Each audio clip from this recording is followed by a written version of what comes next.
అందరికీ నమస్కారం అండి. అందరికీ ముందుగా విజయదశమి శుభాకాంక్షలండోయ్! అందరూ ఈ దేవీ నవరాత్రులు సంతోషంగా జరుపుకుంటున్నారని కోరుకుంటున్నానండి. అమ్మవారి అవతారాలన్నీ అందరికీ ఇష్టమే. కాకపోతే ఒక్కొక్కరికి ఒక్కో అవతారం అంటే బాగా ఇష్టపడతారు కదండీ! అలా మీకు నచ్చిన అమ్మవారి అవతారం ఏమిటో కామెంట్ చేయండి.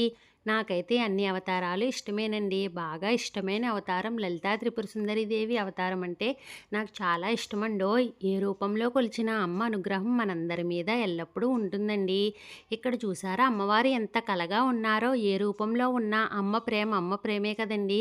చాలా చోట్ల దేవీ నవరాత్రులు అంగరంగ వైభవంగా జరుగుతున్నాయండి. చాలామంది అమ్మ దీక్ష చేపట్టి భవానీమాలలు వేసుకుంటున్నారండోయ్! అసలు విజయవాడలో అయితే రోజుకి కొన్ని లక్షల మంది అమ్మను దర్శించుకుంటున్నారండి. అందరూ సంతోషంగా, ఆనందంగా, సేఫ్‌గా పండగని జరుపుకుంటారని కోరుకుంటున్నానండి. అమ్మ అంటే ఇష్టం ఉన్న ప్రతి ఒక్కరూ మన ఛానల్ లైక్ చేసి సబ్స్క్రైబ్ చేసుకోండి.